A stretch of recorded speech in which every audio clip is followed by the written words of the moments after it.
ಶಿವಮೊಗ್ಗ ನಗರ ಮಧ್ಯೆ ಇರುವ ಪ್ರತಿಷ್ಠಿತ ಬಡಾವಣೆಗಳಾದ ರವೀಂದ್ರನಗರ, ರಾಜೇಂದ್ರ ನಗರದ ಮಧ್ಯೆ ಹರಿದು ಹೋಗುತ್ತಿರುವ ಚಾನೆಲ್ ಮುಂದೆ ಯಾರೂ ನಿಂತುಕೊಳ್ಳೋದಕ್ಕೆ ಆಗೋದಿಲ್ಲ. ಮೂಗನ್ನ ಮುಚ್ಚಿಕೊಂಡು ಹೋಗಬೇಕು. ಸೊಳ್ಳೆಗಳ ಕಾಟ ಬೇರೆ. ನಗರ ಹೃದಯ ಭಾಗದಲ್ಲಿ ಈ ಹಣೆ ಬರಹ. ಈ ಹಿಂದೆಯೂ ಕನ್ನಡ ಮೀಡಿಯಂ ವಾಹಿನಿ ಸುದ್ದಿ ಮಾಡಿದೆ, ಆದರೂ ಸಹ ಯಾರೂ ಎಚ್ಚೆತ್ತುಕೊಂಡಿಲ್ಲ.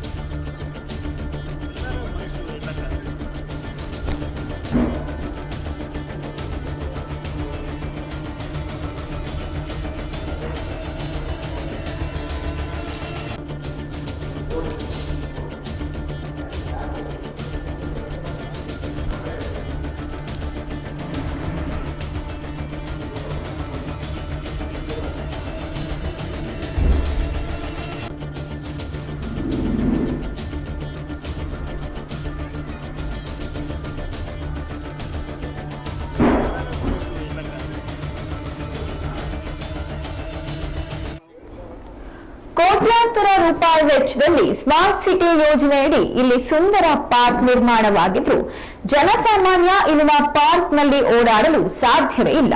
ದುರ್ನಾತ ಬೀರುತ್ತಿದೆ. ಚಾನಲ್ ನೀರು, ಸೊಳ್ಳೆ ಕಾಟದ ಜೊತೆಗೆ ನಾಗರಿಕರು ಇಲ್ಲಿಯ ಸುತ್ತಮುತ್ತ ವಾಸ ಮಾಡಲು ಸಾಧ್ಯವಿಲ್ಲದ ವಾತಾವರಣ ನಿರ್ಮಾಣವಾಗಿದೆ. ಅತ್ತ ಪಾಲಿಕೆಯಲ್ಲಿ ಜನಪ್ರತಿನಿಧಿಗಳ ಆಡಳಿತವೂ ಇಲ್ಲದೆ ಇತ್ತ ಸಂಬಂಧಪಟ್ಟ ಅಧಿಕಾರಿಗಳು ಗಮನ ಹರಿಸಿಲ್ಲ. ಇನ್ನು ಸ್ಥಳೀಯ ಶಾಸಕರು ಸಹ ಗಮನ ಹರಿಸಿಲ್ಲ ಎಂದು ಸಾರ್ವಜನಿಕರು ದೂರುತ್ತಿದ್ದಾರೆ.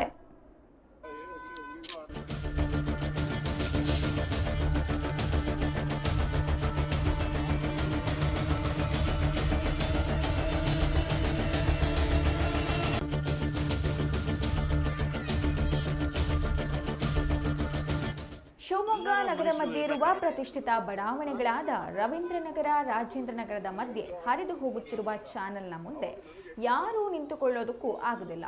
ಮೂಗನ್ನ ಮುಚ್ಚಿಕೊಂಡು ಹೋಗಲೇಬೇಕು. ಸೊಳ್ಳೆಗಳ ಕಾಟ ಬೇರೆ. ನಗರದ ಹೃದಯ ಭಾಗದಲ್ಲಿ ಈ ಹಣೆ ಬರಹ. ಈ ಹಿಂದೆಯೂ ಕನ್ನಡ ಮೀಡಿಯಂ ವಾಹಿನಿ ಸುದ್ದಿ ಮಾಡಿದೆ, ಆದರೂ ಸಹ ಯಾರೂ ಇನ್ನೂ ಎಚ್ಚೆತ್ತುಕೊಂಡಿಲ್ಲ. ಕೋಟ್ಯಾಂತರ ರೂಪಾಯಿ ವೆಚ್ಚದಲ್ಲಿ ಸ್ಮಾರ್ಟ್ ಸಿಟಿ ಯೋಜನೆಯಡಿ ಇಲ್ಲಿ ಸುಂದರ ಪಾರ್ಕ್ ನಿರ್ಮಾಣವಾಗಿದ್ದು, ಜನಸಾಮಾನ್ಯರು ಇಲ್ಲಿನ ಪಾರ್ಕ್ನಲ್ಲಿ ಓಡಾಡಲಂತೂ ಸಾಧ್ಯವೇ ಇಲ್ಲ. ದುರ್ನಾತ ಬೀರುತ್ತಿದೆ. ಚಾನಲ್ನ ನೀರು, ಸೊಳ್ಳೆ ಕಾಟದ ಜೊತೆಗೆ ನಾಗರಿಕರು ಇಲ್ಲಿ ಸುತ್ತಮುತ್ತಲು ವಾಸ ಮಾಡಲು ಸಾಧ್ಯವಿಲ್ಲದ ವಾತಾವರಣವೇ ಸೃಷ್ಟಿಯಾಗಿದೆ. ಇತ್ತ ಸಂಬಂಧಪಟ್ಟ ಅಧಿಕಾರಿಗಳು ಗಮನ ಹರಿಸುತ್ತಿಲ್ಲ. ಇನ್ನು ಸ್ಥಳೀಯ ಶಾಸಕರು ಸಹ ಗಮನ ಹರಿಸಿಲ್ಲ ಎಂದು ಸಾರ್ವಜನಿಕರು ದೂರಿದ್ದಾರೆ.